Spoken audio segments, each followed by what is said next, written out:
আসসালামু আলাইকুম। আশা করছি সবাই ভালো আছেন, সুস্থ আছেন।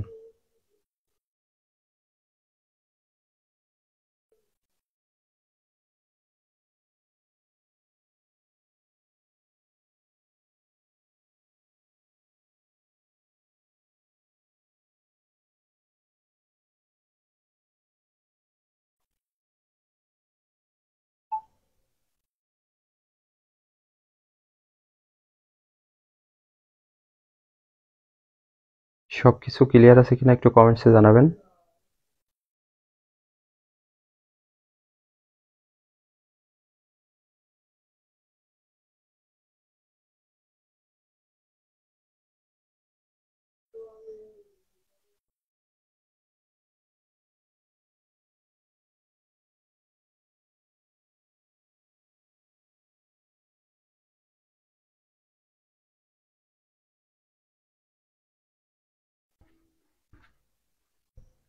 আজকে আমাদের সিআরপিসির তৃতীয় ক্লাস। সবকিছু শোনা যাচ্ছে কিনা ক্লিয়ার একটু জানাবেন। আপনাদের কনফার্মেশনের অপেক্ষা করছিলাম।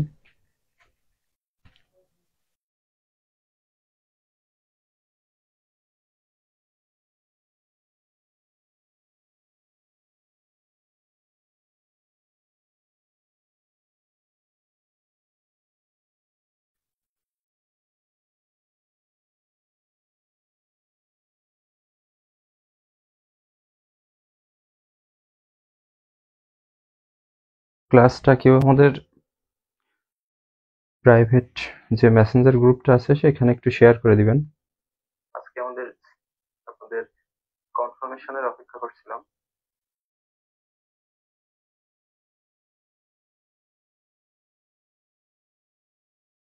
ওকে, তো সবকিছু মোটামুটি ক্লিয়ার আছে, আমরা ক্লাসটা শুরু করতে পারি।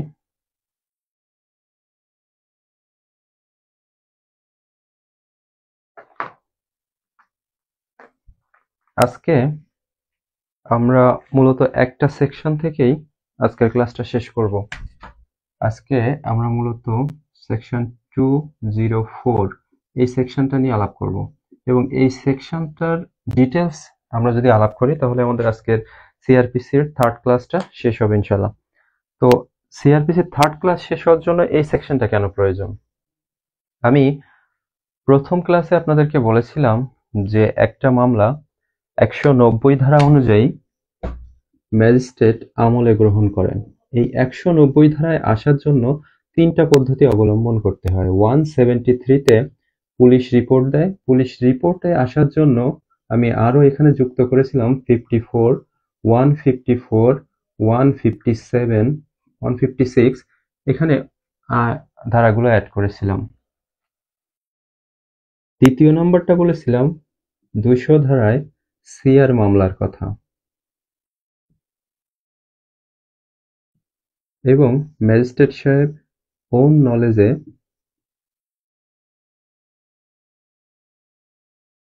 মামলাটা আমলে গ্রহণ করতে পারেন। আমি দ্বিতীয় ক্লাসে নয়, প্রথম ক্লাসে এই কথাগুলো বলেছিলাম যে এই 190 ধারায় মামলাটা ইনক্লুড হওয়ার পর ম্যাজিস্ট্রেট সাহেব প্রথমত যে কাজটা করেন তিনি 204 ধারা অনুযায়ী প্রসেস ইস্যু করেন।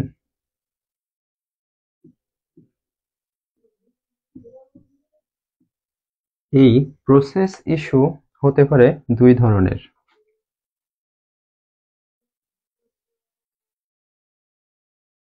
একটা সমনের মাধ্যমে হতে পারে আর আরেকটা হতে পারে ওয়ারেন্টের মাধ্যমে। সমনের বিষয়গুলো আমি আপনাদেরকে বলেছিলাম যে সমনের বিষয়গুলো আমরা পাবো 68 থেকে 74 পর্যন্ত এবং ওয়ারেন্টের বিষয়গুলো আমি বলেছিলাম 75 থেকে 86 পর্যন্ত। তাহলে একটা মামলা 204 ধারা অনুযায়ী যখন প্রসেস ইস্যু হয় তখন সেখানে দুই ধরনের প্রসেস ইস্যু করা যায়, একটা হচ্ছে সমনের মাধ্যমে আরেকটা হচ্ছে ওয়ারেন্টের মাধ্যমে। সমনের যে বিষয়গুলো সেই বিষয়গুলো বলা আছে 68 থেকে 74-এ এবং ওয়ারেন্টের বিষয়গুলো বলা আছে 75 থেকে 86-এ। এই বিষয়গুলো আশা করি আপনাদের আগে বলেছিলাম আর এখন আবার একটু রিভাইজ করে দিলাম। এখন আমরা দেখব সমনের বিষয়টা। সমনের বিষয়ে প্রথমত যে জিনিসটা আসে সমন।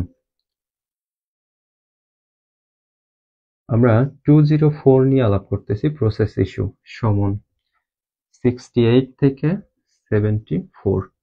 68 এর প্রথম যে কথা বলা আছে 68 এ সেটা হলো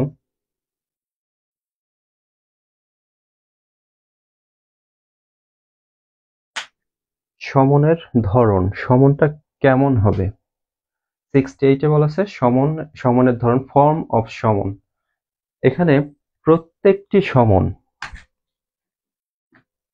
সমনের ধরন। এখানে যে বিষয়গুলো আপনাদের মনে রাখতে হবে সেটা হলো প্রত্যেকটি সমন লিখিত হতে হবে এবং প্রত্যেকটি সমন লিখিত হতে হবে এবং 2 কপিতে দিতে হবে। মনে রাখার বিষয় হচ্ছে এগুলো। প্রত্যেকটা সমন লিখিত হবে এবং 2 কপিতে দিতে হবে। তাহলে সমনে স্বাক্ষর কার থাকবে? সমনে স্বাক্ষর থাকবে আদালতের প্রিজাইডিং অফিসার যিনি আছেন।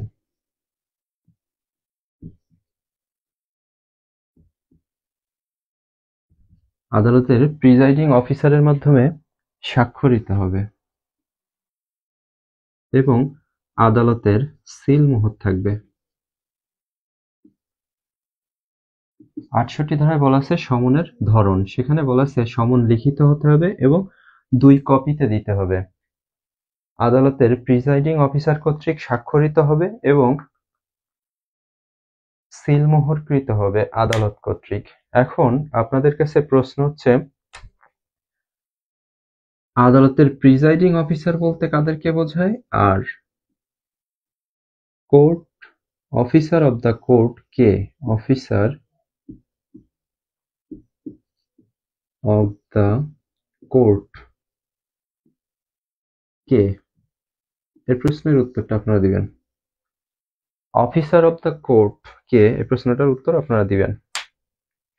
তাহলে 68-এ আমরা যে বিষয়টা দেখলাম যে সমনের ধরন। সমনের ধরন বলতে প্রত্যেকটা সমন লিখিত হতে হবে এবং 2 কপিতে দিতে হবে।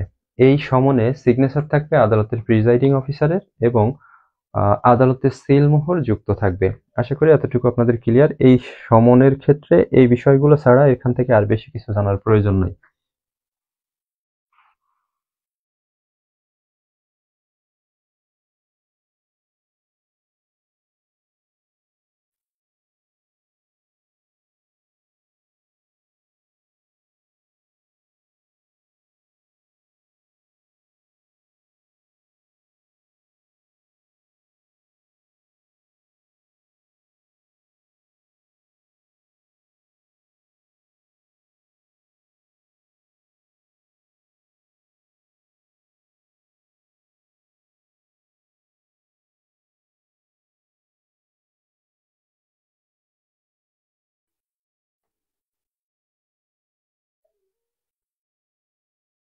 তো সমনের ধরনটা জানার পরে আমাদের দেখতে হবে সমন কিভাবে জারি হয়।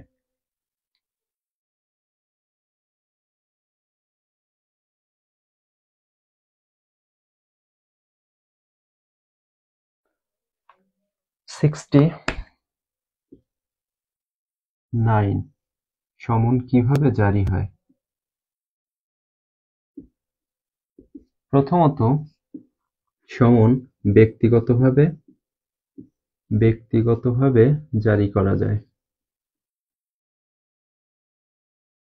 এবং যখন ব্যক্তিগতভাবে জারি করা যায় বা অন্য কোনো পন্থায় যদি সমন জারি করা হয় সেক্ষেত্রে সমনের 2 কপির একটিতে একটির অপর পাশে যিনি সমনটা গ্রহণ করবেন তিনি স্বাক্ষর করবেন।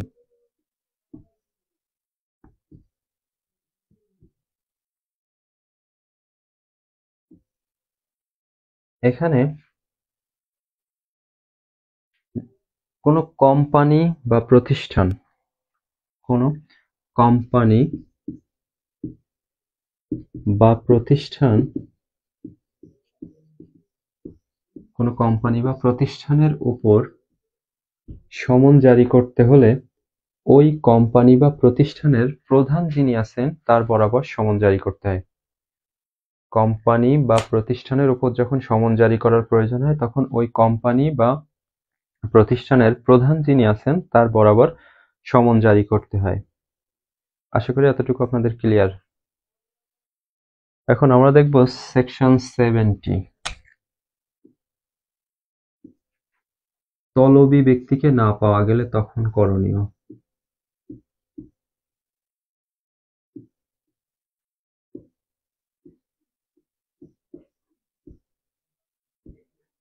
সমনের তলবি ব্যক্তি যিনি আছেন, অর্থাৎ যার নামে সমন দেওয়া হয়েছে, তিনি যদি উপস্থিত না থাকেন তাহলে সেক্ষেত্রে ওই পরিবারের যিনি সদস্য আছেন, পুরুষ সদস্যের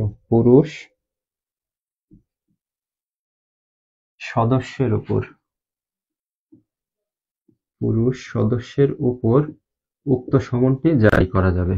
অর্থাৎ যে ব্যক্তিকে সমন দেওয়া হবে সে যদি তাৎক্ষণিকভাবে অনুপস্থিত থাকে তাহলে সেক্ষেত্রে ওই পরিবারের যে সদস্য আছে সেই সদস্যদের মধ্য থেকে পুরুষ সদস্যের উপর সমন জারি হবে। যিনি সমনটা গ্রহণ করবেন তিনি সমনের 2 কপির একটির অপর পাশে স্বাক্ষর করবেন। এই 2টি কপি দিতে হবে, সেই কথাটা আমরা কিন্তু 68-এ বলেছিলাম। 68-এ বলেছিলাম যে 2 কপি সমন দিতে হবে। তার একটির অপর পাশে তিনি স্বাক্ষর করবেন। এখন আমরা সিপিসি অর্থাৎ দেওয়ানি কার্যবিধির অর্ডার 5 অনুযায়ী, অর্ডার 5 এর রুল 15 অনুযায়ী প্রাপ্তবয়স্ক ব্যক্তির ওপর সমন জারি করা যায়। এতটুকু মনে রাখলে চলবে।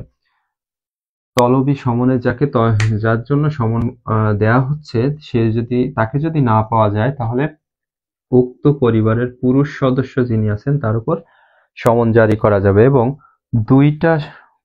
সমনের যেহেতু 2টা কপি দেওয়া হয়, সেই 2টা সমনের কপির ভিতর থেকে একটা কপিতে তিনি স্বাক্ষর করবেন। এবং এই একই কথাটা বলা আছে সিপিসি অর্থাৎ দেওয়ানি কার্যবিধির আদেশ 5 এর রুল 15 অর্থাৎ বিধি 15 এই একই কথাটা বলা আছে। তবে সিপিসি আর সিআরপিসি অর্থাৎ দেওয়ানি কার্যবিধিতে প্রাপ্তবয়স্ক যে কোনো ব্যক্তির উপর সমন জারি করা যাবে, আর 70 ধারা অনুযায়ী ফৌজদারি কার্যবিধির পুরুষ সদস্যের উপর সমন জারি করতে হবে।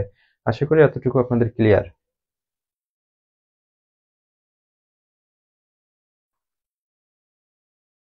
এখন 71-এ বলা হচ্ছে পূর্বোক্ত পদ্ধতিতে যদি সমন জারি করা না যায়, অর্থাৎ উপরে যে পদ্ধতিগুলো বললাম কোম্পানির উপর যদি করতে হয় বা প্রতিষ্ঠানের উপর যদি করতে হয় তাহলে সেক্ষেত্রে প্রধানের উপর করতে হবে। ব্যক্তি বরাবর করলে অপর পৃষ্ঠায় স্বাক্ষর করবেন। যদি ব্যক্তি না থাকে তাহলে সেক্ষেত্রে যিনি পরিবারের পুরুষ সদস্য আছেন তার উপর সমন জারি করা যাবে। কিন্তু দেখা যাচ্ছে এই এতগুলো ব্যক্তিও অনুপস্থিত, সেক্ষেত্রে এই সমনটা জারি করা হবে কিভাবে?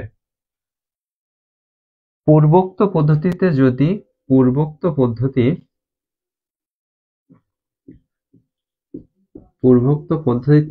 জারি করা না গেলে তখন এই ব্যক্তি যেখানে উপস্থিত আছেন, এই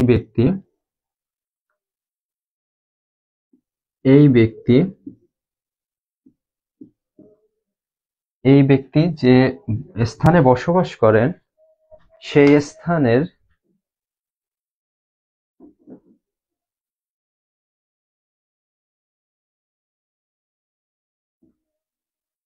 এই ব্যক্তি যে স্থানে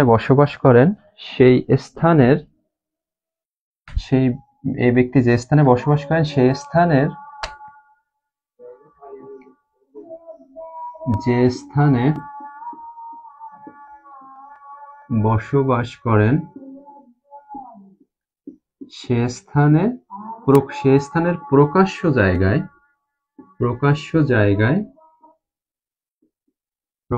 জায়গায় এই সমনের কপিটা ঝুলিয়ে দিতে হবে। আশা করছি এতটুকু ক্লিয়ার। আমরা এখন দেখব 72 অনুযায়ী। 72-তে বলা হচ্ছে প্রজাতন্ত্রের কর্মচারীর উপর সমন জারি। প্রজাতন্ত্রের কর্মচারীর উপর সমন জারি। এখানেও একই কথা বলা আছে, যদি সরকারি কোনো ব্যক্তির উপর সমন জারি করার প্রয়োজন হয় তাহলে সেক্ষেত্রে ওই প্রতিষ্ঠান বা ওই অফিসের প্রধান বরাবর সমনটা জারি করতে হবে। আশা করছি এতটুকু আপনাদের ক্লিয়ার।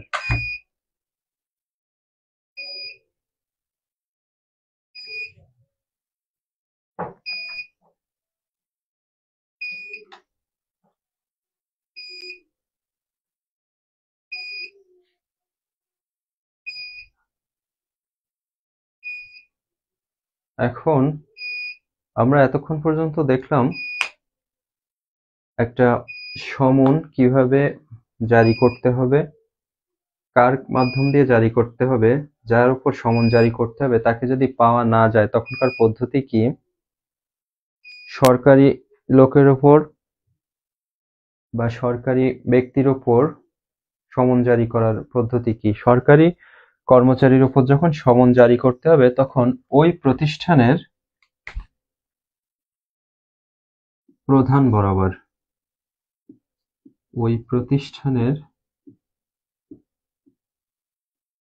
প্রধান বরাবর সমন জারি হবে এবং 2 কপির একটিতে তিনি স্বাক্ষর করবেন, একটিতে স্বাক্ষর করে সমনটা আবার প্রত্যর্পণ করবেন। অর্থাৎ যে দুটো কপি ওইখানে সরকারি কর্মচারীর উপর প্রেরণ করা হবে, সরকারি কর্মচারী উক্ত সমন দুটির একটিতে তিনি স্বাক্ষর করে আদালতে আবার প্রত্যর্পণ করবেন। আশা করছি এতটুকু আপনাদের ক্লিয়ার।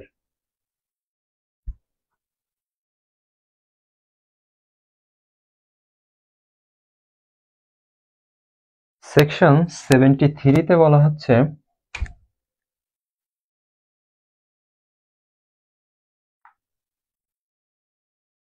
স্থানীয় সীমার বাইরে সমন জারি। অর্থাৎ যে স্থানে যে স্থানে আছেন সেই স্থান থেকে যখন সমনটা জারি করা হবে দেখা যাচ্ছে ভিন্ন একটি স্থানটা ভিন্ন হয়ে গেল। অর্থাৎ আমরা খুলনাতে আছি, আমাদের আদালত সমন প্রেরণ করছেন সাতক্ষীরায়, সেক্ষেত্রে ব্যক্তি বরাবরও সমন প্রেরণ করা যায়, অথবা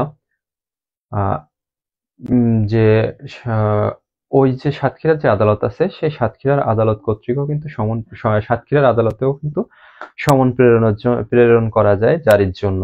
এখন আরো আরেকটা পদ্ধতিতে করা যায়, যে থানায় উক্ত ব্যক্তি অবস্থানরত সেই থানায় কিন্তু সমন প্রেরণ করা যায়।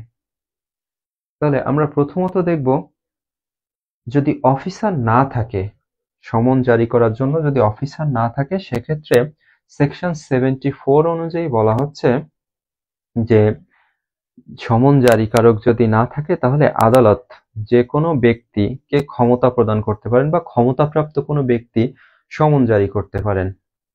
আশা করি এতটুকু পর্যন্ত আপনাদের ক্লিয়ার। তাহলে প্রথমত আমরা বললাম যে একটা সমন 68 অনুযায়ী কিভাবে জারি করতে হবে সেটা বললাম। প্রত্যেকটা সমন লিখিত হবে এবং 2 কপিতে দিতে হবে। আদালতের প্রিজাইডিং অফিসার কর্তৃক স্বাক্ষরিত হবে এবং আদালতের সিল মোহর যুক্ত থাকবে। সমন জারি করার জন্য 2টি কপি দেওয়া হবে, তার ভিতরে একটাতে সই করে যিনি সমনটা গ্রহণ করলেন তিনি ফেরত দিবেন।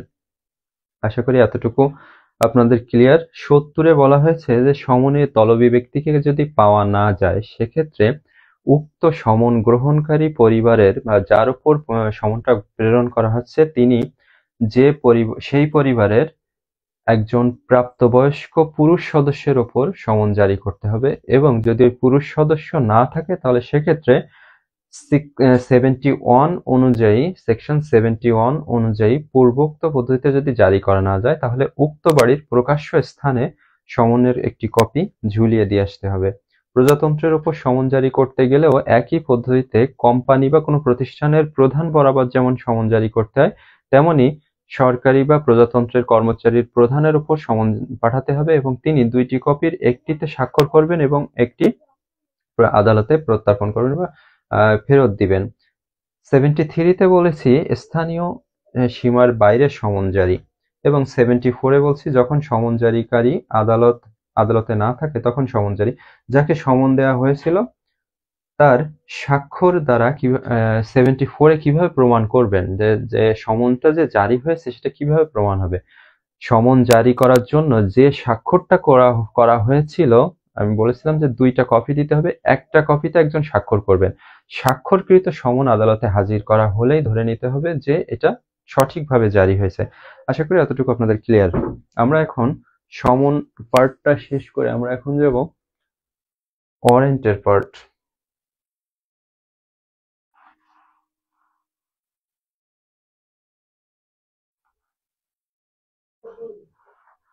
তাহলে 204 অনুযায়ী প্রসেস ইস্যু করার জন্য আমরা 68 থেকে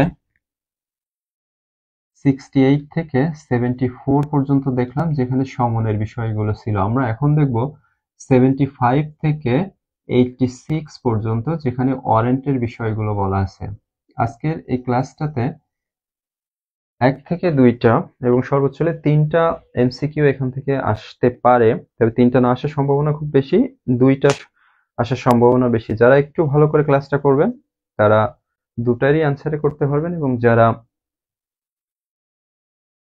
একটু কম মনোযোগী হবেন তারা একটার উত্তর পাবেন, কারণ আজকের ক্লাসটা খুবই ইজি একটা ক্লাস। গ্রেপ্তারি পরোয়ানা কথাটা বলা আছে 75-এ বলা আছে গ্রেপ্তারি পরোয়ানা। এখানে গ্রেপ্তারি পরোয়ানা অবশ্যই লিখিত হতে হবে,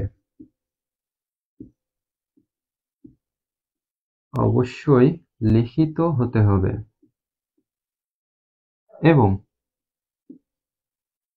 গ্রেপ্তারি পরোয়ানা অবশ্যই লিখিত হতে হবে, প্রিজাইডিং অফিসার কর্তৃক স্বাক্ষরিত হতে হবে। প্রিজাইডিং অফিসার স্বাক্ষর করবেন, আদালতের সিলমোহর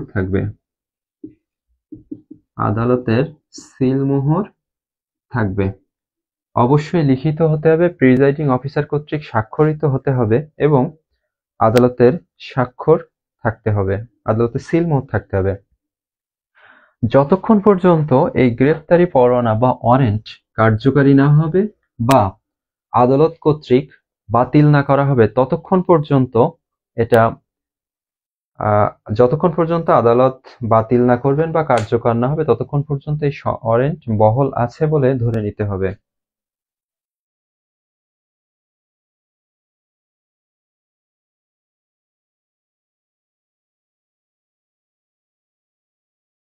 আশা করছি এতটুকু ক্লিয়ার আপনাদের।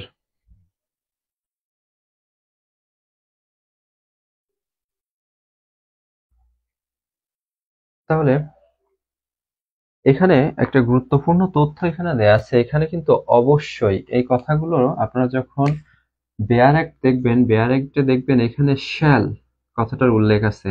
আমি আগেও বলেছি যখন আমাদের আইনে কোনো শ্যাল কথাটার উল্লেখ থাকে তখন ধরে নিতে হবে সেটা অবশ্যই করতে হবে, বাধ্যতামূলক।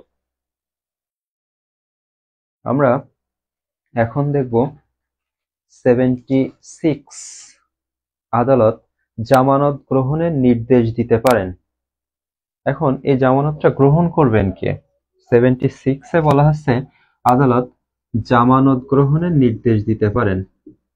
সমনে যদি বলা থাকে জামানত গ্রহণের নির্দেশ দিতে পারেন, সেক্ষেত্রে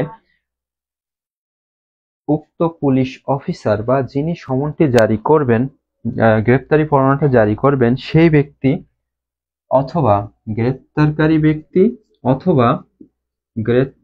ব্যক্তি অথবা পুলিশ অফিসার, এই দুইজনের একজন যদি গ্রেপ্তারকারী ব্যক্তি মুচলেকা সম্পাদন করেন তাহলে সেক্ষেত্রে পরোয়ানা প্রয়োগকারী ব্যক্তি অথবা পুলিশ অফিসার তাকে জামিনে মুক্তি দিতে পারেন। এখানে কিন্তু একটা গুরুত্বপূর্ণ এমসিকিউ এখানে আসতে পারে, সেটা হলো মুচলেকা সম্পাদন করলে গ্রেপ্তারকৃত ব্যক্তিকে গ্যাস মুক্তি দেওয়া হয়, তখন এখানে আসবে জামিনে মুক্তি দিতে হবে। এখানে অপশন দিতে পারে জামিন, অব্যাহতি, মুক্তি, এরকম অনেকগুলো অপশন থাকতে পারে। আশা করি এতটুকু আপনাদের ক্লিয়ার।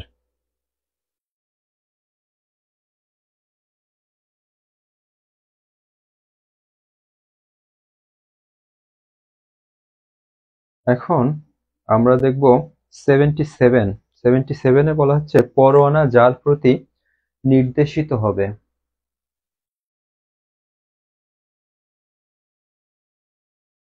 এখন পরোয়ানা এক বা একাধিক পুলিশ অফিসারের উপর নির্দেশিত হয়। যদি উক্ত পুলিশ অফিসারকে পাওয়া না যায় বা অন্য কোনো প্রয়োজন যদি হয়, সেক্ষেত্রে এই পরোয়ানা প্রয়োগ করার জন্য অন্য কোনো ব্যক্তিকেও দেয়া যেতে পারে, বা অন্য কোনো ব্যক্তির মাধ্যমেও কিন্তু এই পরোয়ানা কার্যকর করা যায়। আশা করছি দুইটা সেকশন নিয়ে আপনাদের কোনো প্রশ্ন নাই, থাকলে করতে পারেন। আমি 1 মিনিটের জন্য আপনাদের প্রশ্নগুলো নেওয়ার জন্য অপেক্ষা করছি।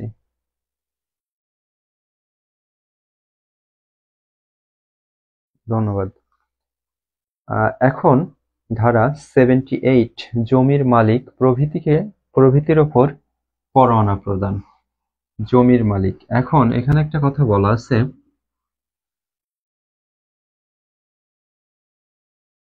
78-এ বলা হচ্ছে জমির মালিক। যে বিষয়গুলো ইম্পর্টেন্ট, আমি একেবারে এমসিকিউ যেভাবে আসবে আমি সেভাবে আপনাদেরকে আজকের ক্লাসটা দেখাই দিচ্ছি। জমির মালিক প্রভৃতির ওপর পরোয়ানা। এখন জমির মালিকের প্রভৃতির ওপর পরোয়ানা মানে হচ্ছে যে জমি, সেকশন 59 আমরা বলেছিলাম 59 অনুযায়ী বেসরকারি লোক গ্রেপ্তার করতে পারে 3 ধরনের ব্যক্তিকে। 1, আমলযোগ্য অপরাধ যিনি করেছেন তাকে গ্রেপ্তার করতে পারে। দ্বিতীয়ত বলেছিলাম জামিন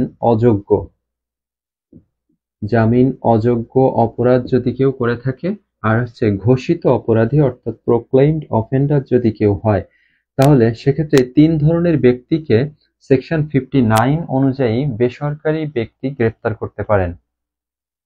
এখন এই 3 শ্রেণীর ব্যক্তিকে যে বেসরকারি লোক গ্রেপ্তার করতে পারেন, এখানে জমির মালিকও একজন বেসরকারি ব্যক্তি এবং তিনিও এই 3 ধরনের ব্যক্তিকে গ্রেপ্তার করতে পারেন। আশা করছি এতটুকু ক্লিয়ার, এবং এটা সহজেই মনে রাখার জন্য আমি এই সেকশনটা আপনাদের এখানে অ্যাড করে নিয়েছি। তো আপনারা 78-এর সাথে 59টা যোগ করে নিলে এখানে পড়তে আপনাদের খুব সুবিধা হবে।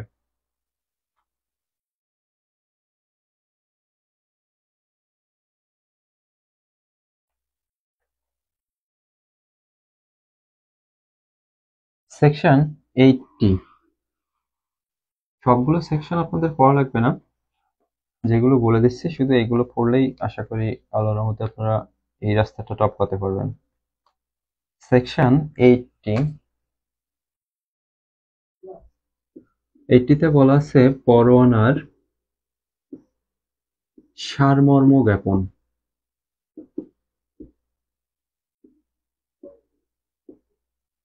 পরোয়ানার সারমর্ম জ্ঞাপন অর্থাৎ পুলিশ অফিসার বা ক্ষমতাপ্রাপ্ত ব্যক্তি shall notify the substance, অর্থাৎ পরোয়ানার বিষয়বস্তুটা অবশ্যই যাকে গ্রেপ্তার করতে গেছেন উক্ত পুলিশ অফিসার, বা যিনি গ্রেপ্তার করার জন্য গেছেন, যে ক্ষমতাপ্রাপ্ত ব্যক্তি গ্রেপ্তার করার জন্য গেছেন, তিনি অবশ্যই যাকে গ্রেপ্তার করতে গেছেন তাকে পরোয়ানার যে বিষয়বস্তুটা তাকে জানাবেন। যদি প্রয়োজন হয় তাহলে যে ওয়ারেন্ট বা পরোয়ানাটি তাকে দেখাবেন। এটাই হলো সেকশন 80-র মূল কথা। তাহলে 80-তে বললাম যাকে গ্রেপ্তার করতে হবে তাকে নোটিফাই দ্য সাবস্টেন্স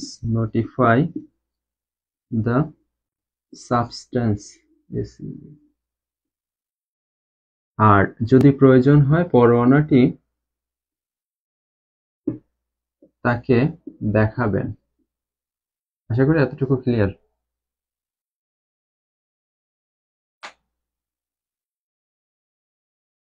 এইভা আপনি প্রশ্ন করেছেন অফিসার অব দ্য কোর্ট কে? অফিসার অব দ্য কোর্ট হচ্ছেন একজন অ্যাডভোকেট, যিনি যাকে অফিসার অব দ্য কোর্ট বলা হয়।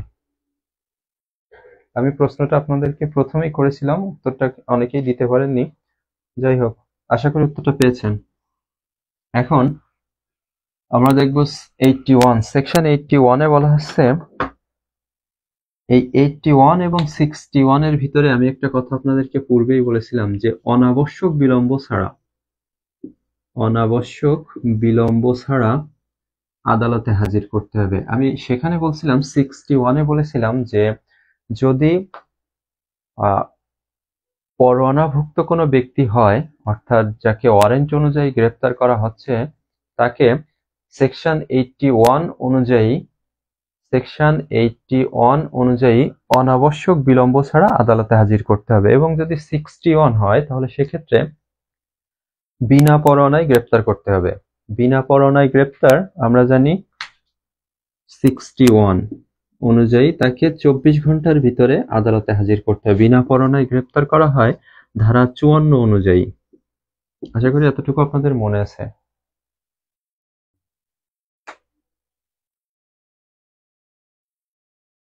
এখান থেকে কোনো প্রশ্ন থাকলে আপনারা করতে পারেন, আমি একটু আপনাদের জন্য অপেক্ষা করছি।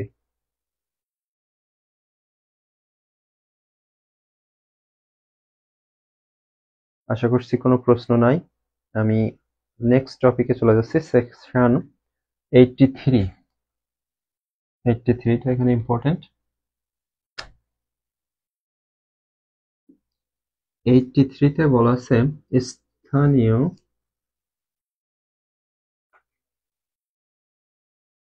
স্থানীয় সীমার বাইরে পরোয়ানা জারি।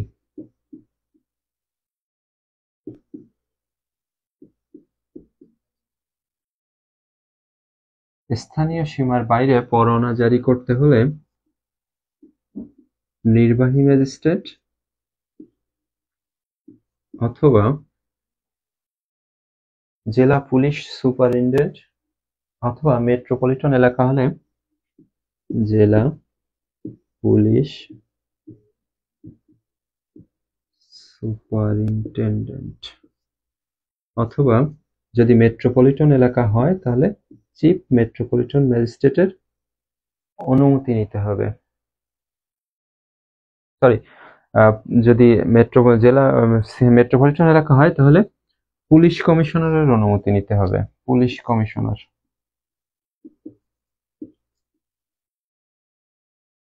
স্থানীয় সীমার বাইরে যদি পরোয়ানা জারি করার প্রয়োজন হয় তাহলে নির্বাহী ম্যাজিস্ট্রেট, জেলা পুলিশ সুপারিনটেন্ডেন্ট অথবা যদি মেট্রোপলিটন এলাকা হয় তাহলে পুলিশ কমিশনারের অনুমতি নিয়ে পরোয়ানাটি কার্যকর করার জন্য অগ্রসর হবেন।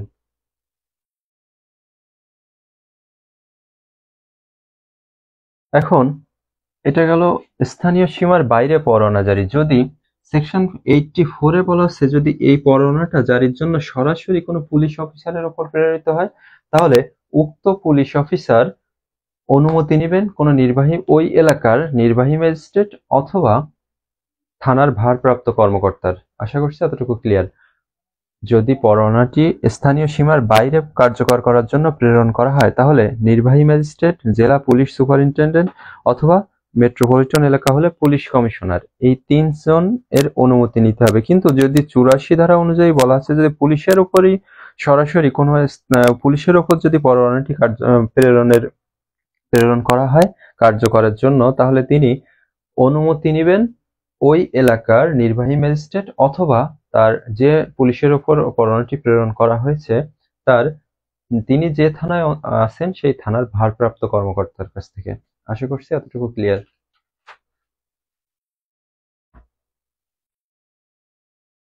এখন সবচাইতে গুরুত্বপূর্ণ একটা সেকশন 86।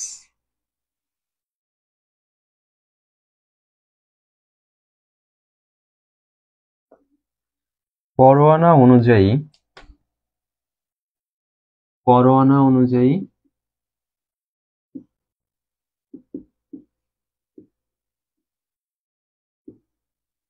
গ্রেপ্তার যদি হয়, তাহলে আমরা 83 অনুযায়ী দেখছি, 83 এবং 84 অনুযায়ী আমরা দেখছি যে নির্বাহী ম্যাজিস্ট্রেট, জেলা পুলিশ সুপারিনটেনডেন্ট অথবা মেট্রোপলিটন লেখা হলে পুলিশ কমিশনের বরাবর পাঠাতে হবে এবং এরাই পৃষ্ঠা অঙ্কন করে পরোয়ানাটি কার্যকর করবেন। কিন্তু এখন বলা হচ্ছে যে 86 অনুযায়ী এদের বরাবর সমন পরোয়ানা প্রেরণ করার পর গ্রেপ্তার হয়েছে।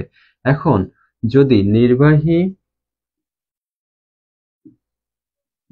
বা জেলা ম্যাজিস্ট্রেট বা পুলিশ সুপারিনটেনডেন্ট অথবা পুলিশ কমিশনার এই তিনজন ব্যক্তির সামনে যদি উক্ত গ্রেপ্তারকৃত ব্যক্তি মুচলেকা সম্পাদন করেন, তাহলে এনারা এই গ্রেপ্তারকৃত ব্যক্তিকে জামিন দিতে পারেন।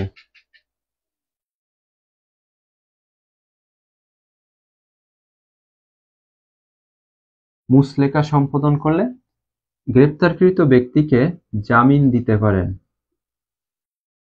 এবং যদি জামিন দেন তাহলে সেক্ষেত্রে এই তিনজন ব্যক্তি যে আদালত কর্তৃক পরোয়ানাটি এই ব্যক্তিদের কাছে প্রেরণ করেছিল সেই আদালতে তার একটা লিখিত বর্ণনা প্রেরণ করবেন যে এই ব্যক্তিকে গ্রেপ্তার করা হয়েছিল, তিনি মুচলেকা সম্পাদনের মাধ্যমে জামিন গ্রহণ করেছেন, সেই একটা লিখিত বর্ণনা উক্ত আদালতে প্রেরণ করবেন। আশা করছি এই জায়গাটা আপনাদের ক্লিয়ার।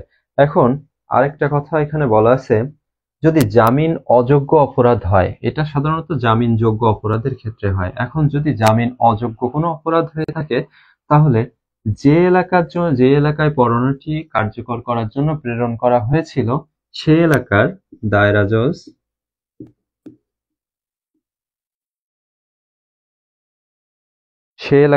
দায়রা জজ চিফ মেট্রোপলিটন ম্যাজিস্ট্রেট সিএমএম বা সিজেএম চিফ জুডিশিয়াল ম্যাজিস্ট্রেটের যদি এই ব্যক্তির এই যে বিচারকদের কাছ থেকে যদি জামিন অযোগ্য অপরাধে জামিন গ্রহণ করেন, তাহলে সেক্ষেত্রে তিনি এই যে বিচারকগুলো এই ক্ষমতা, আবার এখানে আরেকটা কথা বলা আছে, এখানে বলা আছে আরেকটা প্রথম শ্রেণীর ম্যাজিস্ট্রেট, এনারাও কিন্তু এই ধরনের ব্যক্তিকে জামিন দিতে পারেন যদি আমল অযোগ্য অপরাধ হয়। সেক্ষেত্রে এই আমল অযোগ্য অপরাধের ক্ষেত্রে উক্ত গ্রেপ্তারকৃত ব্যক্তিকে একটা অন্তর্বর্তীকালীন জামিন দিতে পারেন, অ্যান্টিসিপেটরি বেল। অর্থাৎ যদি নির্বাহী বা পুলিশ কমিশনার বা পুলিশ সুপারিনটেন্ডেন্টের কাছ থেকে যদি মুচলেকা সম্পাদন করেন তাহলে জামিন দিতে পারেন, আর যদি জামিন অযোগ্য অপরাধ হয় তাহলে দায়রা জজ, সিএমএম, সিজেএম বা প্রথম শ্রেণীর ম্যাজিস্ট্রেট অন্তর্বর্তীকালীন জামিন মঞ্জুর করতে পারেন এবং এই অন্তর্বর্তীকালীন জামিন মঞ্জুর করার পর এই জামিনের একটা কপি যে আদালত কর্তৃক এই পরোয়ানাটি প্রেরণ করা হয়েছিল ঠিক সেই আদালতে আবার প্রেরণ করা হবে। আশা করছি এতটুকু ক্লিয়ার। আমরা সমনের বিষয়টা এবং গ্রেপ্তারি পরোয়ানা যেটা ওয়ারেন্টের বিষয়টা আমরা শেষ করলাম। আমি প্রথমে বলেছিলাম 68 থেকে 74 ধারা পর্যন্ত সমনের বিষয়গুলো আছে এবং 75 থেকে 86 পর্যন্ত ওয়ারেন্টের বিষয়গুলো আছে। 204 ধারায় প্রসেস ইস্যু, এই দুইটা প্রক্রিয়ায় হয়ে থাকে। সমনের বিষয়গুলো কিভাবে কার্যকর হয় এবং ওয়ারেন্টের বিষয়গুলো কিভাবে কার্যকর হয় তার ডিটেলস আমি আপনাদের সাথে আলাপ করলাম। এখানে কোনো প্রশ্ন যদি থাকে তাহলে আপনারা করতে পারেন, আদারওয়াইজ আমরা সামনে অগ্রসর হব। এখন সমনও দেওয়া হলো, ওয়ারেন্টও দেওয়া হলো। আসামির হাজির হওয়ার কোনো ব্যবস্থা যদি না থাকে বা আসামি যদি হাজির না হয়, তাহলে সেক্ষেত্রে আদালতের পরবর্তী করণীয় হচ্ছে সেকশন 87 অনুযায়ী হুলিয়া জারি। খুবই গুরুত্বপূর্ণ একটা জায়গা, এখান থেকে প্রত্যেক বছরই প্রায় প্রশ্ন আসে। এখন হুলিয়া জারি করা যাবে সাক্ষ্য গ্রহণের পূর্বে বা পরে। প্রথম কথা হচ্ছে সাক্ষ্য গ্রহণের পূর্বে বা পরে যদি আদালতের বিশ্বাস হয় যার উপর পরোয়ানা দেওয়া হয়েছে বা সমন দেওয়া হয়েছে তিনি শুধুমাত্র আত্মগোপন করেছেন এই পরোয়ানা বা সমন এড়ানোর জন্য, তাহলে সেক্ষেত্রে আদালত হুলিয়া জারির আদেশ দিতে পারেন। এই হুলিয়া জারির আদেশ দেওয়ার জন্য আদালত কমপক্ষে 30 দিন সময় দিবেন।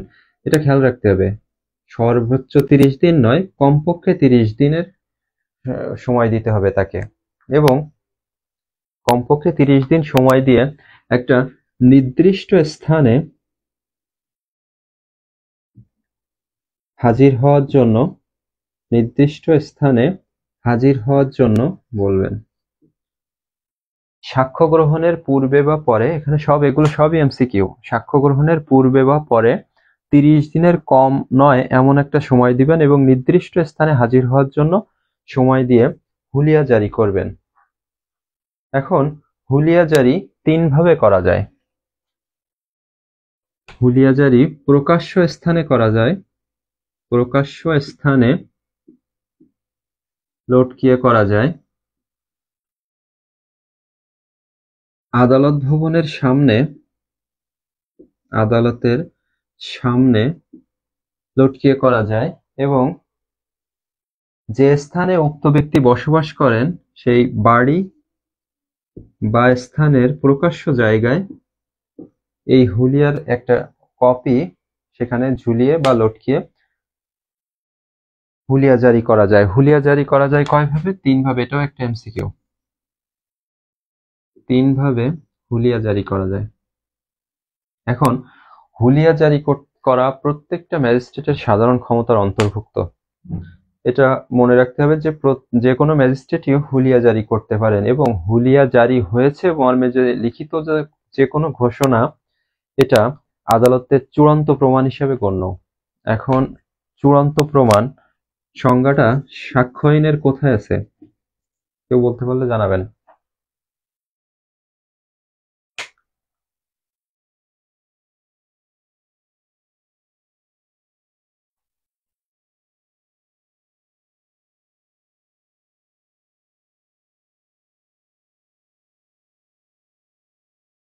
সেকশন 4। ধন্যবাদ ইভা। এখন আদালত ওয়ারেন্ট দিলেন, সমন দিলেন, হুলিয়া জারি করলেন, তারপরেও আসামির হাজির হওয়ার কোনো সম্ভাবনা নাই। সেক্ষেত্রে আদালত অ্যাটাচমেন্ট করতে পারেন,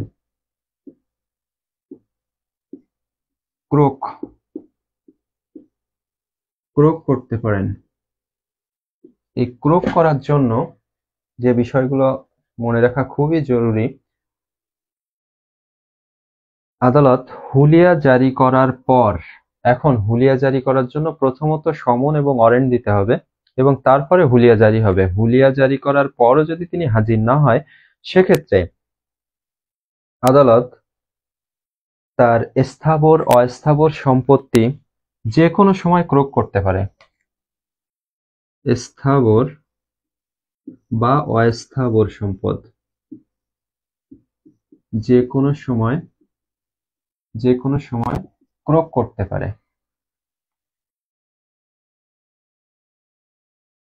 এটা একে বলা আছে, সেকশন 88 88 একে কথাটা বলা আছে, যে কোনো সময় ক্রোক করতে পারে। 2 বলা হচ্ছে আদালত স্থানীয় এলাকার বাইরে হলে সিএমএম বা সিজেএম এর পৃষ্ঠা অঙ্কন করবে। মানে যে আদালত কর্তৃক এই অ্যাটাচমেন্টের জন্য আদেশ জারি হয়েছে, এখন দেখা যাচ্ছে যার উপর আদেশটা জারি করা হলো তিনি ওই স্থানের বাইরে, তাহলে তিনি যে স্থানে আছেন, অর্থাৎ মিস্টার এক্স এর বিরুদ্ধে অ্যাটাচমেন্টের আদেশ হলো, ইনি দেখা যাচ্ছে সাতক্ষীরায় আছেন, আদেশটা দিয়েছে খুলনা আদালত। তাহলে এই এক্স যে স্থানে আছে এই সাতক্ষীরার যদি মেট্রোপলিটন এলাকা হয়, তাহলে সিএমএম আর যদি এক্স যেখানে বসবাস করছেন সেটা যদি জুডিশিয়াল এলাকার অন্তর্ভুক্ত হয় অর্থাৎ মেট্রোপলিটন এলাকার বাইরে হয় তাহলে সি যে এম এর পৃষ্ঠাঙ্কন লাগবে তার এই সম্পত্তি ক্রোক করার জন্য। আশা করছি এতটুকু আপনাদের ক্লিয়ার। এখন ঋণ বা অস্থাবর সম্পত্তি ক্রোক করা হবে তিন ভাবে। ঋণ বা অস্থাবর সম্পত্তি, ঋণ বা অস্থাবর সম্পদ তিন ভাবে এটা ক্রোক করা হয়, তিনটি উপায়ে। নাম্বার 1 বলা হচ্ছে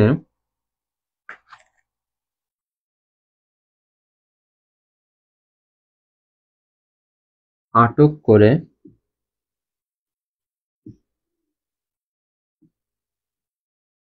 রিসিভার নিয়োগ করে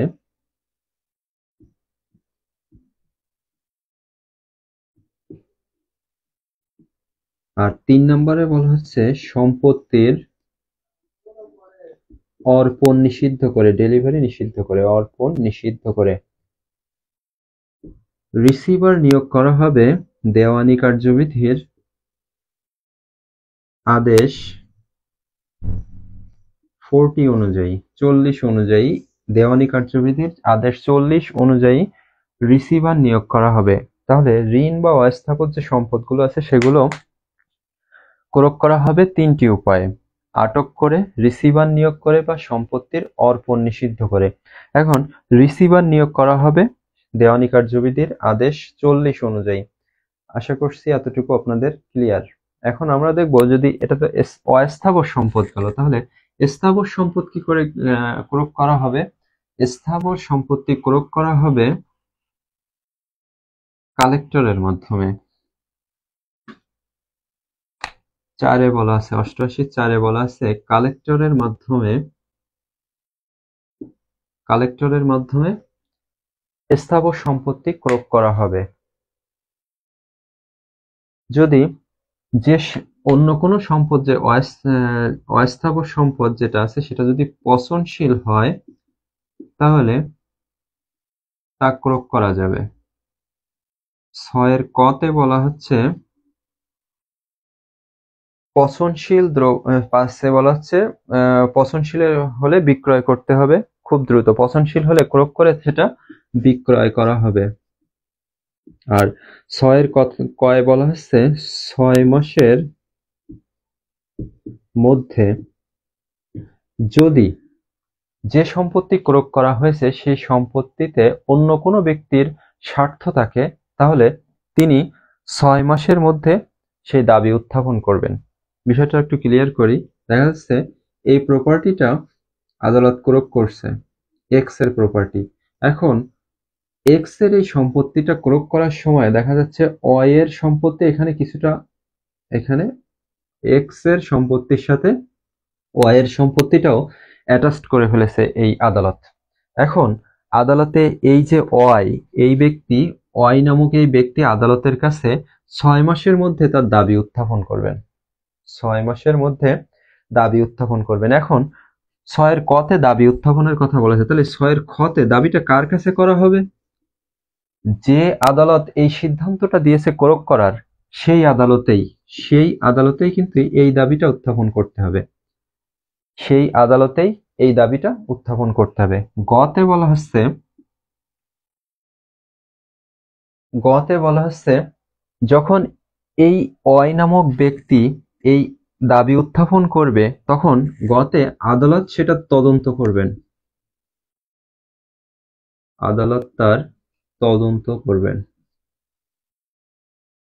6 মাসের মধ্যে দাবি উত্থাপন করতে হবে, 6 ক তে বলা আছে। যে আদালত কর্তৃক এরূপ আদেশ প্রদান করা হয়েছে সেই আদালতেই দাবিটা উত্থাপন করতে হবে। এবং গ তে বলা আছে আদালতে যখন এই দাবি উত্থাপন হবে সেই আদালতই তদন্ত করবেন। আশা করছি এতটুকু ক্লিয়ার। 6 ঘ তে বলা হচ্ছে আদালতে যখন ওয়াই দাবি করলো যে এই সম্পত্তিটা তার অংশে, এই সম্পত্তিতে তারও অংশ আছে, এইটা আদালত অগ্রাহ্য করলো। অগ্রাহ্য যদি করে, অগ্রাহ্য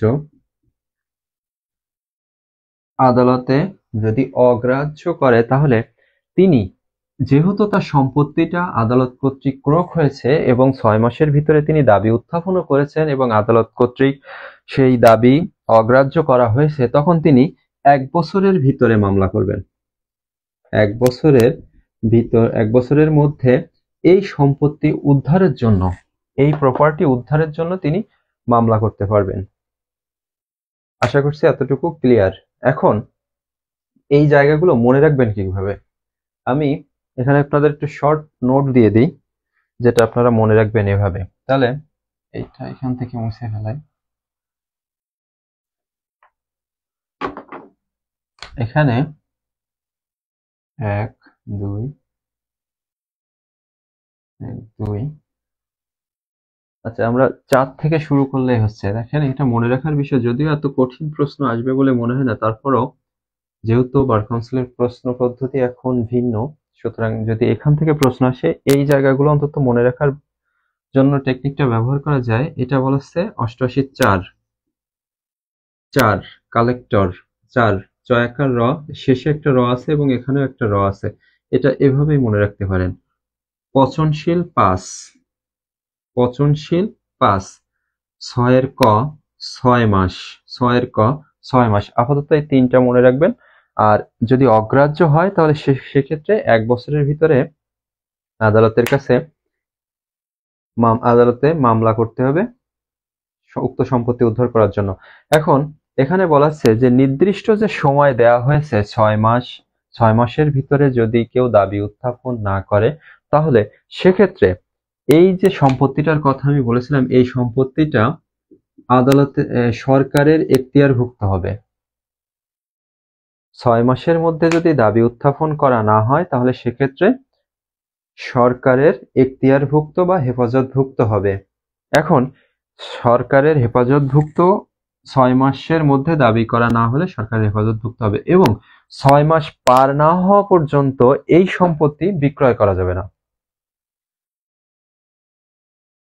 এবার যে অয় নামক ব্যক্তি যদি বা এক্স এর এই সম্পত্তি যদি এই প্রয়োগ করা হয়ে থাকে এবং এই এক্স বা ওয়াই কেউ যদি মারা যায়, তাহলে তার বৈধ প্রতিনিধি যে আছে তিনি এই মামলার পক্ষভুক্ত হয়ে তিনি মামলাটি পরিচালনা করতে পারবেন। আশা করছি এতটুকু ক্লিয়ার আপনাদের। এই সেকশন 88 থেকে যতভাবেই ঘুরিয়ে পেঁচিয়ে প্রশ্ন আসুক না কেন, যে ইনফরমেশনগুলো আমি লিখলাম, এই ইনফরমেশনগুলো যদি সঠিকভাবে আপনাদের জানা থাকে, মনে থাকে, তাহলে এর বাইরের থেকে কোনো প্রশ্ন এই অন্তত এই সেকশন 80 বা এখনো পর্যন্ত আজকের ক্লাসে যে যে সেকশনগুলো আমি কভার করছি, এই সেকশনগুলো যেভাবে কভার করছি আপনাদের যদি মনে থাকে, এর বাইরের থেকে কোনো প্রশ্ন আসবে বলে আমার অন্তত মনে হয় না। এখন আমরা দেখব সেকশন 89। সেকশন 88 থেকে অলরেডি 2020 সালেও প্রশ্ন আসছে, 2023 সালেও কিন্তু প্রশ্ন আসছে, সুতরাং এই সেকশনটা খুবই গুরুত্বপূর্ণ। সেকশন 89 এ বলা হচ্ছে ক্রোককৃত সম্পত্তি প্রত্যর্পণ। খুবই গুরুত্বপূর্ণ একটা কথা। সেকশন 89 এ বলা হচ্ছে ক্রোককৃত সম্পত্তি প্রত্যর্পণ। অর্থাৎ এক্স এর এই সম্পত্তিটা ক্রোক করার আগে সমন দেওয়া হয়েছিল, ওয়ারেন্ট দেওয়া হয়েছিল, অ্যাটাচমেন্ট বা হুলিয়া জারি করা হয়েছিল। সবকিছু করার পরেও এক্স হাজির হতে পারেনি এইখানে।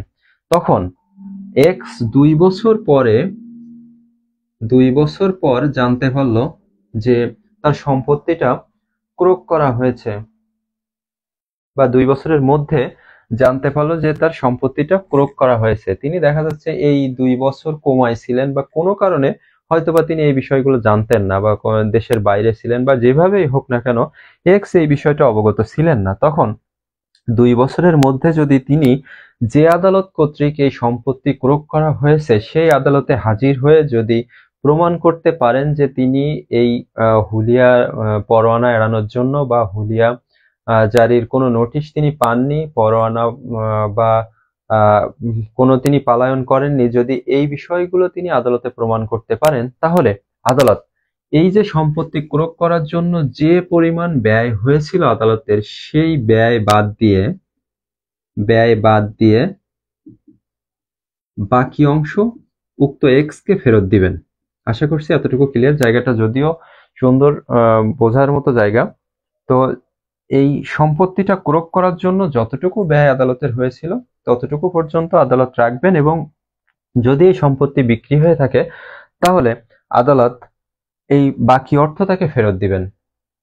আর যদি এক্স যে আদালত হুলিয়া জারি করেছিলেন সেই আদালতেও দাবি করতে পারেন, অথবা সেই আদালত বা তার ঊর্ধ্বতন আদালতেও কিন্তু দাবি করতে পারেন এই সম্পত্তিটা ক্রয় থেকে প্রত্যর্পণ করার জন্য। এখানেও এখানে পিলি অফ অ্যালিবাই এর কথা বলছি। পিলি অফ অ্যালিবাই সাক্ষ্য আইনের 11 ধারা, 103 ধারা এবং 106 ধারার সাথে সম্পৃক্ত। এই ধারাগুলো আপনারা মনে রাখবেন, যে তিনি যে এই নোটিশটা পাননি বা দেশের বাইরে ছিলেন বা এমন কোথাও ছিলেন যার কারণে তিনি সমন বা গ্রেপ্তারি পরোয়ানা বা এই হুলিয়ান নোটিশ পাননি, তাহলে সেক্ষেত্রে তিনি পিলি অফ অ্যালিবাইয়েরও আশ্রয় নিতে পারেন। যদি তিনি প্রমাণ করতে পারেন যে তিনি এই 2 বছরের ভিতরে যদি তিনি প্রমাণ করতে পারেন যে তিনি এই নোটিশগুলো পাননি, তাহলে আদালত ক্রোক বাবদ ব্যয় বাদ দিয়ে তাকে বাকি অর্থ ফেরত দিবেন। আর এই আবেদনটা তিনি করতে পারবেন যে আদালতে এই হুলিয়া জারি করেছে বা ক্রোক করেছে সেই আদালতে বা তার ঊর্ধ্বতন আদালতে। আশা করছি এতটুকু আপনাদের ক্লিয়ার। এখানে প্রত্যর্পণের যে বিষয়টা আসলো, এখানে সিপিসি অর্থাৎ অর্থাৎ দেওয়ানি কার্যবিধিতেও কিন্তু একটা প্রত্যর্পণের বিষয় আছে। সেকশন 144 অর্থাৎ 144 ধারা অনুযায়ী সিপিসিতেও একটা প্রত্যর্পণ আছে, রেস্টিটিউশন।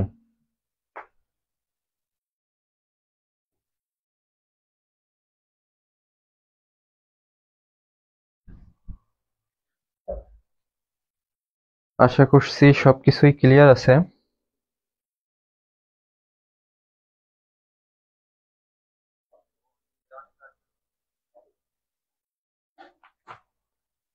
এখন আমরা সমন দেখলাম, ওয়ারেন্ট দেখলাম, হুলিয়া জারি দেখলাম, ক্রোক দেখলাম, ক্রোক প্রত্যর্পণও দেখলাম। আমরা এখন দেখব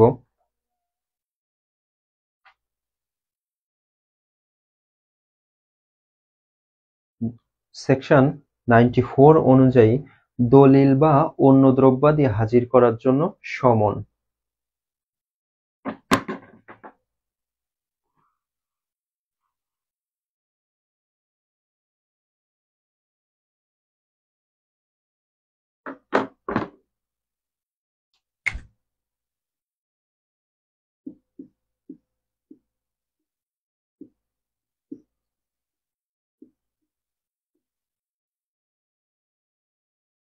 সেকশন 94-এ বলা আছে দলিল বা অন্যান্য দ্রব্যাদি হাজির করার জন্য সমন। এই কাজটা, দলিল বা অন্যান্য দ্রব্যাদি হাজির করার জন্য যে সমনটা, এই সমনটা দিতে পারে থানার ভারপ্রাপ্ত কর্মকর্তা, দিতে পারে আদালতও দিতে পারে। থানার ভারপ্রাপ্ত কর্মকর্তাও এরূপ সমন দিতে পারে বা আদালতও এরূপ সমন দিতে পারে। একই কথা বলা আছে সিপিসির দেওয়ানি কার্যবিধির আদেশ 5 এর বিধি 7। একই সাথে বলা আছে কথাটা, বিধি 7-এ এই একই বিষয়টা বলা আছে। আরো আরেকটা আদেশে বলা আছে আদেশ 11-র বিধি 14। এই আদেশ দুটোর এই বিধিগুলোতেও কিন্তু দলিল বা অন্যান্য দ্রব্যাদি হাজিরের জন্য হাজিরের কথা বলা আছে। সেকশন 94 অনুযায়ী যে বিষয়গুলো বলা আছে সিপিসি অর্থাৎ দেওয়ানি কার্যবিধির আদেশ 5 এবং 11, আদেশ 5-এর বিধি 7 এবং আদেশ 11-র বিধি 14-তেও কিন্তু একই কথা বলা আছে। এখন সেকশন 96 অনুযায়ী সার্চ ওয়ারেন্ট, 96-এ বলা আছে সার্চ ওয়ারেন্ট। সার্চ ওয়ারেন্টের কথা, তিনটা ক্ষেত্রে তিনটা বিষয় আছে এখানে, তিনটা বিষয়ের জন্য সার্চ ওয়ারেন্ট দেয়া যেতে পারে। তিনটা বিষয়। এক নম্বর হচ্ছে দলিল বা বস্তু হাজির করার জন্য। এখন দলিল বা বস্তু কার দখলে আছে সেই বিষয়টা যদি অজানা থাকে তাহলে সেক্ষেত্রে সার্চ ওয়ারেন্ট দেয়া যেতে পারে। আর আরেকটা বিষয় বলা আছে অনুসন্ধান, বিচার বা কোনো প্রসিডিং এর ক্ষেত্রে প্রয়োজন হলে আদালত সার্চ ওয়ারেন্ট দিতে পারে। এখন এখানে 98 অনুযায়ী আমরা প্রায় সবসময় দেখে থাকি যে সাধারণত যে চেকের মামলাগুলো হয় সেই চেকের মামলাগুলো হওয়ার সঙ্গে সঙ্গেই 98 অনুযায়ী সার্চ ওয়ারেন্টের একটা আবেদন করা হয়। বিষয়টা এখন আমরা সেদিকে না যাই। 98 ধারা অনুযায়ী চেকের পাতা, মাল, দলিল ইত্যাদি কোনো স্থানে আছে মর্মে যদি সন্দেহ প্রকাশ করা হয় তাহলে সেক্ষেত্রে 98 ধারা অনুযায়ী কিন্তু সার্চ করার ক্ষমতা দেয়া হয়, সার্চ ওয়ারেন্ট দেয়া হয় আর কি। আমরা এখন দেখব 99 ক গুলো। এখানে খুবই সহজ একটা বিষয়, কতিপয় প্রকাশনা বাজেয়াপ্ত ঘোষণা করা এবং তার জন্য তল্লাশি পরোয়ানা জারি করা। যখন দণ্ডবিধির 123 অনুযায়ী অথবা 124-এর ক অনুযায়ী সেডিশন বা রাষ্ট্রদ্রোহিতা যদি হয়ে থাকে, এমন কোনো বই প্রকাশিত হয়ে থাকে তাহলে সেক্ষেত্রে তা কিন্তু বাজেয়াপ্তির জন্য আদালত ঘোষণা করতে পারে। এছাড়াও যে এমন কোনো বই বা পুস্তক বা এমন কোনো কিছু যা বর্তমান ক্ষমতাপ্রাপ্ত কোনো সরকার বা রাষ্ট্রপতির মানহানিকর কোনো বিষয় যদি তাতে থেকে থাকে তাহলে সেটাও কিন্তু আদালত বাজেয়াপ্ত করার জন্য তল্লাশি পরোয়ানা বাজেয়াপ্ত ঘোষণা করতে পারে বা তল্লাশি পরোয়ানা জারি করে তা আটক করতে পারে। একই বিষয়ে বলা আছে 99 খতে যে এরূপ আদেশ বাতিল করার জন্য 2 মাসের মধ্যে হাইকোর্ট বিভাগে আবেদন করতে পারবেন। যে এই যে আদেশ করা হয়েছে কোনো বই বা পুস্তক বাজেয়াপ্ত করার জন্য যে আদেশ দেওয়া হয়েছে সেই আদেশ বাজেয়াপ্ত করার জন্য 2 মাসের ভিতরে হাইকোর্ট বিভাগে আবেদন করতে হবে। এবার 99 গতে বলা আছে যে এরূপ যে বাজেয়াপ্তির যে ঘোষণা, এই ঘোষণাটা হবে 3 জন বিচারকের সমন্বয়ে, অর্থাৎ 3 জন বিচারকের একটা বেঞ্চ গঠন করা হবে এবং সেই বেঞ্চ হাইকোর্ট বিভাগের 3 জন বিচারকের বেঞ্চের সমন্বয়ে এরূপ আবেদন শুনানি হবে। 100 ধারায় বলা আছে বেআইনিভাবে আটক ব্যক্তির জন্য তল্লাশি। এমন কোনো ব্যক্তি যাকে গ্রেপ্তার করা হয়েছে বা যিনি গ্রেপ্তার করেছেন তিনি প্রকৃতপক্ষে গ্রেপ্তার করার উপযোগী নন, এমন কোনো ব্যক্তি যদি কাউকে গ্রেপ্তার করে থাকে, অর্থাৎ সাধারণ ব্যক্তি যদি কাউকে গ্রেপ্তার করে থাকে যা গ্রেপ্তার করার যোগ্য নয় বা কাউকে আটকিয়ে রাখে, তাহলে সেক্ষেত্রে নির্বাহী ম্যাজিস্ট্রেট, মেট্রোপলিটন ম্যাজিস্ট্রেট বা প্রথম শ্রেণীর ম্যাজিস্ট্রেট এরূপ ব্যক্তির যে ব্যক্তিকে আটক রাখা হয়েছে যে স্থানে, সে স্থানে তল্লাশি পরোয়ানার জন্য আদেশ দিতে পারেন। এখন পরোয়ানার ভিত্তিতে তল্লাশি হয় সাধারণত 96 থেকে 100, এগুলো সাধারণত পরোয়ানার ভিত্তিতেই হয়ে থাকে। কিন্তু তদন্তের প্রয়োজনে যে তল্লাশিটা করা হয় সেটা 165 অনুযায়ী, অর্থাৎ সিআরপিসির 165 অনুযায়ী কিন্তু তল্লাশি করা হয়ে থাকে। আশা করছি এতটুকু আপনাদের ক্লিয়ার। এখান থেকে যদি প্রশ্ন আসে, যে ইনফরমেশনগুলো আপনাদেরকে দিলাম এর বাইরে থেকে প্রশ্ন আসার সম্ভাবনা একেবারেই নাই। এখন এখানে দেখেন কোড অফ ক্রিমিনাল প্রসিডিউর 1898 এর কোন ধারায় বেআইনিভাবে আটক ব্যক্তিকে উদ্ধারের জন্য সার্চ ওয়ারেন্ট সম্পর্কে বলা আছে। আটক যদি ব্যক্তি হয় তাহলে সেক্ষেত্রে 100, আর যদি কোনো দ্রব্যাদি, মাল, চেকের পাতা এগুলো যদি হয় তাহলে সেক্ষেত্রে 98 ধারা মনে রাখবেন। কারণ ব্যক্তি একাই 100 হয়, তার মানে 100 ধারায় ব্যক্তির কথা বলা আছে। আর 98 ধারায় মালের কথা বলা আছে। আশা করছি এইটুক সহজভাবে আপনারা মনে রাখতে পারবেন, যদি একটু কারোর ভুল হয়।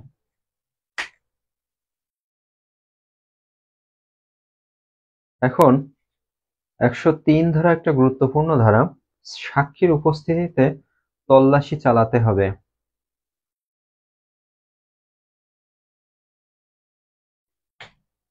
ধারা 103, সাক্ষীর উপস্থিতিতে তল্লাশি চালাতে হবে।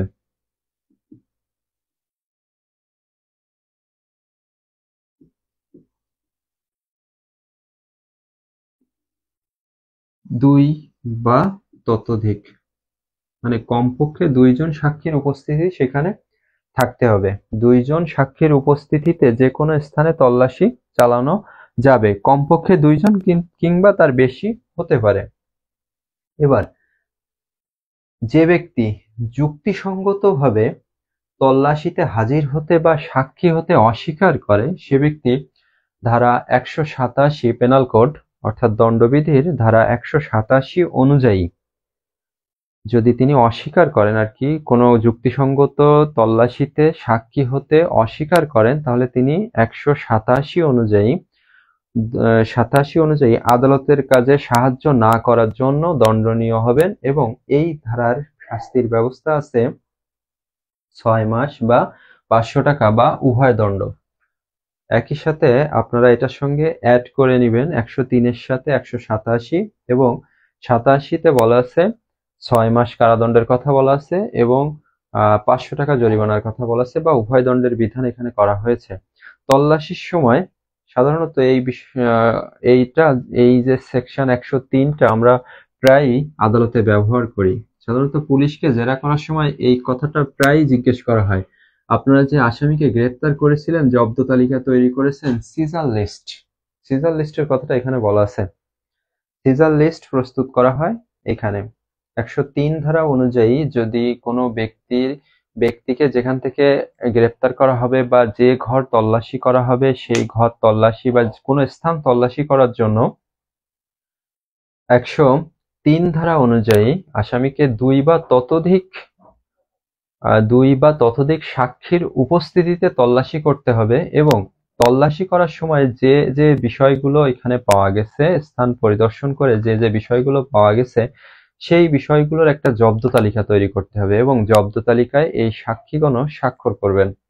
এটা প্রায়ই আদালতে আমরা জেরার সময় ব্যবহার করে থাকি এই কথাগুলো। আশা করছি এতটুকু ক্লিয়ার। এবং আজকের যে বিষয়গুলো আমরা এতক্ষণ পর্যন্ত শেষ করলাম, সেকশন 68 থেকে আমরা মোটামুটি 105 পর্যন্ত শেষ করেছি।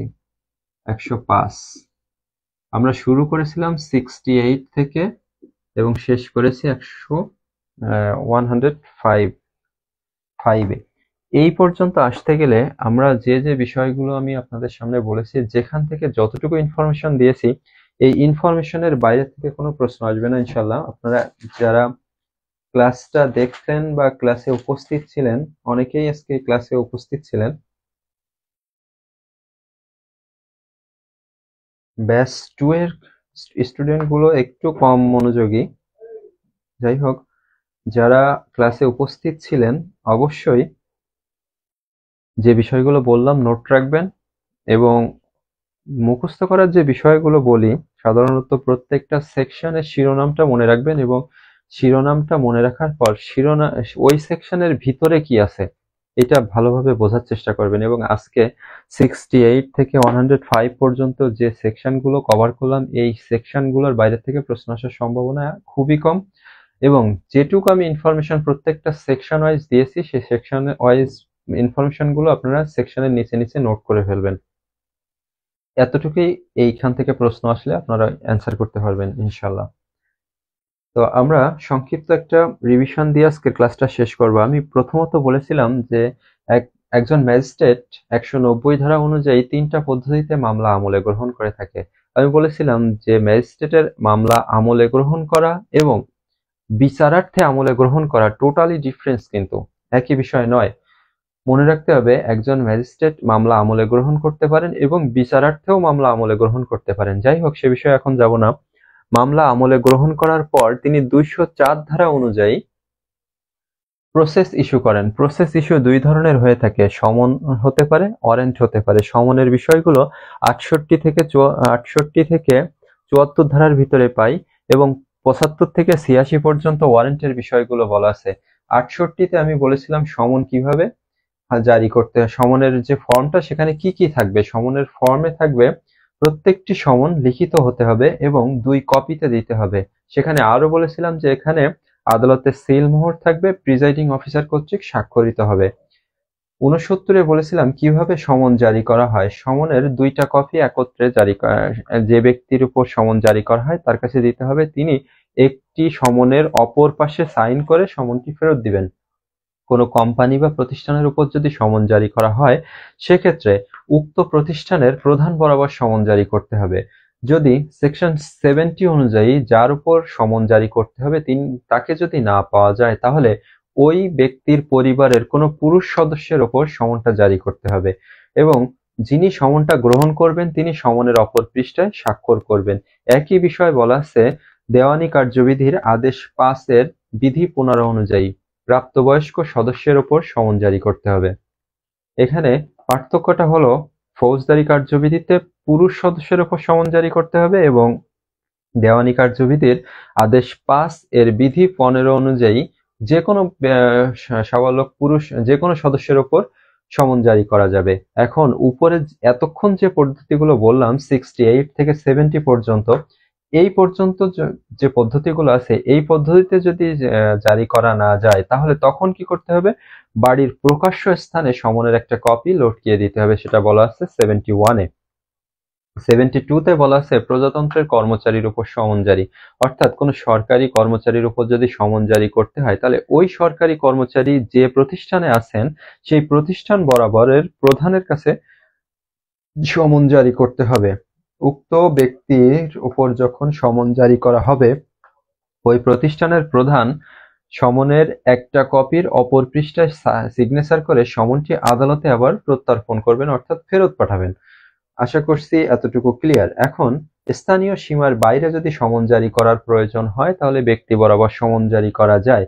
যখন সমন জারিকারী অফিসার না থাকে তখন অন্য কোনো ব্যক্তি দ্বারা প্রয়োজন হলে তার অন্য কোনো ব্যক্তি দ্বারাও কিন্তু সমন জারি করা যাবে, কথাটা বলা আছে সেকশন 74-এ।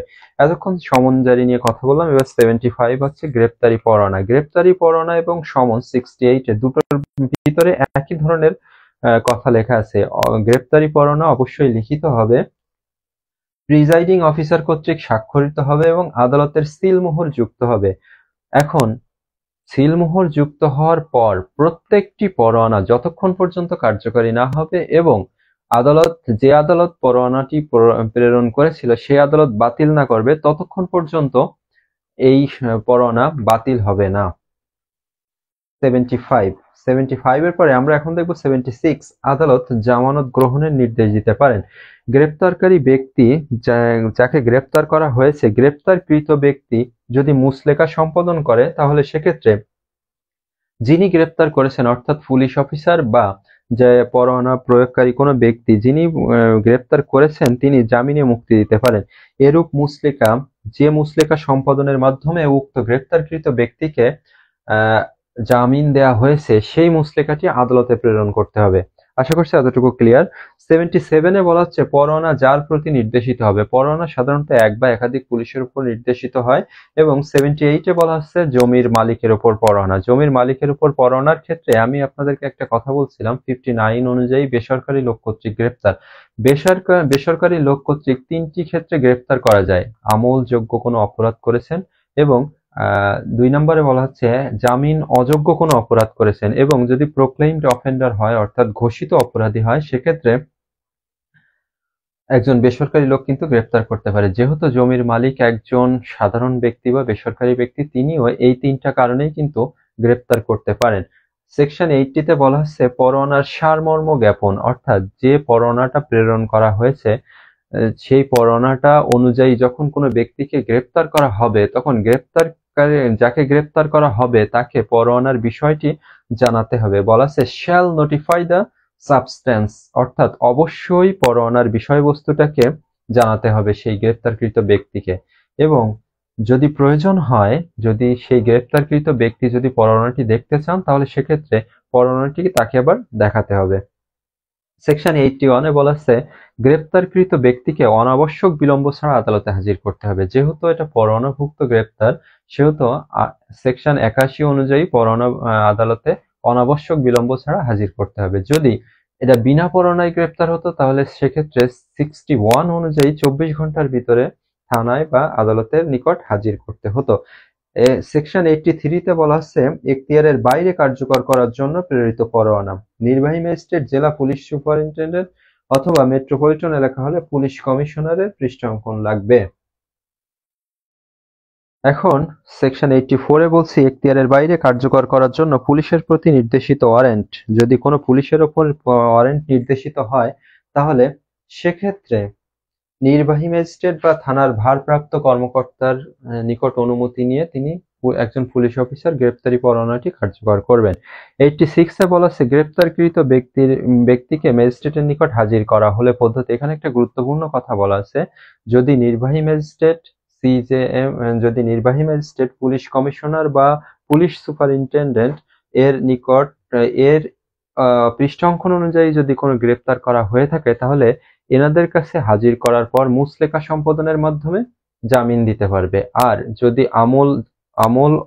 আমলযোগ্য কোনো অপরাধ হয়ে থাকে, তাহলে সেক্ষেত্রে দায়রা জজ, সিএমএম বা সিজেএম কর্তৃক জামিন গ্রহণ করে সেই যে আদালত কর্তৃক পরোয়ানাটি প্রেরণ করা হয়েছিল সেই আদালতে প্রেরণ করতে হবে। জামিন গ্রহণ করে মুক্তি দেওয়া যাবে আসামিকে, এবং জামিনের বিষয়টি যে আদালত কর্তৃক পরোয়ানাটি প্রেরণ করা হয়েছিল সেই আদালতে প্রেরণ করতে হবে।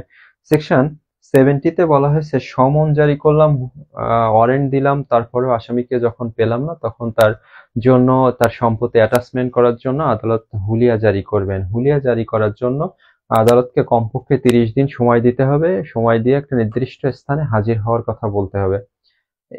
সাক্ষ্য গ্রহণের পূর্বে বা পরে আদালত এরূপ আদেশ দিতে পারেন। হুলিয়া 3 ভাবে জারি করা যায়: প্রকাশ্য স্থানে লটকিয়ে, বাড়ি বা প্রকাশ্য স্থানে লটকিয়ে, অথবা আদালত ভবনের প্রকাশ্য স্থানে লটকিয়ে হুলিয়া জারি করার বিধান আছে। এই হুলিয়া জারির বিধানটি যে কোনো ম্যাজিস্ট্রেটের সাধারণ ক্ষমতা এবং হুলিয়া জারি মর্মে লিখিত ঘোষণা উক্ত বিষয়ের একটা চূড়ান্ত প্রমাণ।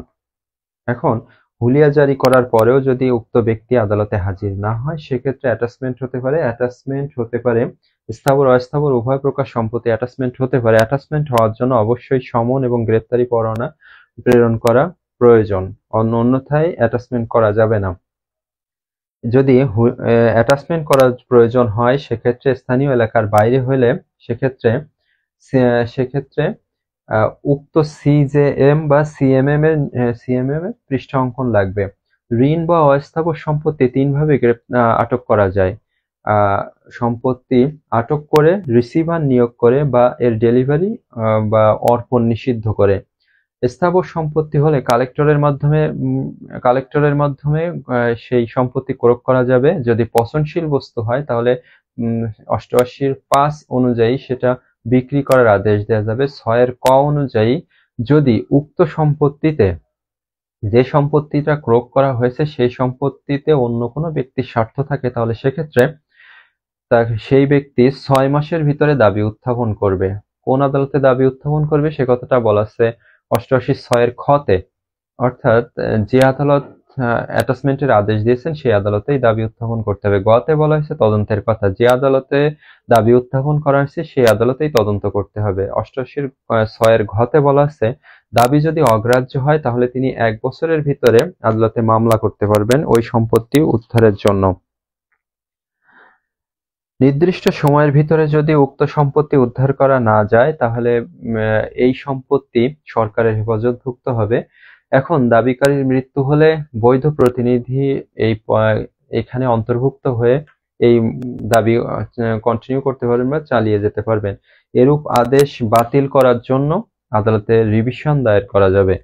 89-তে বলা আছে ক্রোক প্রত্যর্পণ, যার সম্পত্তি ক্রোক করা হয়েছে তিনি যদি 2 বছরের ভিতরে আদালতে হাজির হয়ে এরূপভাবে প্রমাণ করতে পারেন যে তিনি পরোয়ানা এড়ানোর জন্য বা হুলিয়া হুলিয়ার যে বিষয়টা এই বিষয়গুলো তিনি জানতেন না, তাহলে সেক্ষেত্রে আদালত সন্তুষ্ট হলে তার আদালতের এই ক্রোক বাবদ যে ব্যয়টা, এই ব্যয় বাদ দিয়ে বাকি অর্থ তাকে ফেরত দিবেন। আশা করছি এতটুকু ক্লিয়ার। আমরা আরো বলেছি সেকশন 94 এ দলিল বা অন্যান্য দ্রব্যাদি হাজির করার জন্য সমন, সেখানে বলেছি সিপিসির এখান থেকে দুইটা আদেশের কথা বলছি, অর্ডার 5 রুল 7 এবং অর্ডার 11 রুল 14। এখানেও একই কথা বলা আছে, দলিল বা অন্যান্য দ্রব্যাদি হাজির করার জন্য সমন। 96-তে বলেছি সার্চ ওয়ারেন্টের কথা, 98-তে বলেছি যে অস্থাবর সম্পত্তি, চেক, মাল বা অন্যান্য কোনো দ্রব্যাদি যদি হাজির করার প্রয়োজন হয় বা কোনো জায়গায় আটকানো আছে এরকম যদি মনে হয়, তাহলে আদালত যুক্তিসঙ্গত ক্ষেত্রে সেখানে সার্চ ওয়ারেন্ট দিতে পারেন এই মালগুলো উদ্ধার করার জন্য। 100 ধারায় বলা হয়েছে বেআইনি ব্যক্তিকে উদ্ধারের জন্য তল্লাশি পরোয়ানা। তাহলে 100 আর 98টা মনে রাখবেন যে আমরা সাধারণত বলে থাকি, অনেকেই এরকম বলে থাকি আমি একাই 100, তাহলে 100 ব্যক্তিই হয়, তার মানে ব্যক্তি বেসরকারি ব্যক্তিকে যে কোনো ব্যক্তিকে উদ্ধারের জন্য তল্লাশি পরোয়ানা 100 ধারায় এবং কোনো মাল বা কোনো বস্তু উদ্ধারের জন্য তল্লাশি পরোয়ানা 98 ধারায়। আমরা এখান থেকে আরো বলেছি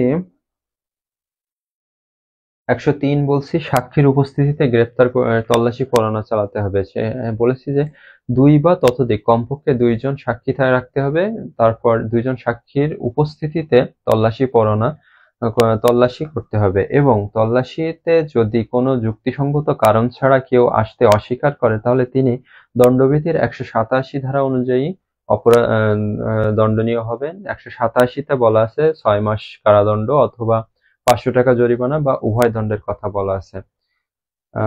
এখানে সিজার লিস্টের একটা কথা বলা আছে। আমরা সাধারণত জেরার ক্ষেত্রে সবচাইতে বেশি যে কথাগুলো ব্যবহার করি, সেটা জেরার সময় যে বিষয়গুলো জিজ্ঞেস করা হয় তার ভিতরে অন্যতম একটা শব্দ হচ্ছে পুলিশ জব্দ তালিকা তৈরি করেছিল কিনা, এই জব্দ তালিকায় কে কে স্বাক্ষর করেছিল, এই কথাগুলো আমি আপনাদেরকে আগে বলেছি। সুতরাং আজকের ক্লাসটা ইতিমধ্যে আমরা শেষ করে ফেলেছি এবং অলরেডি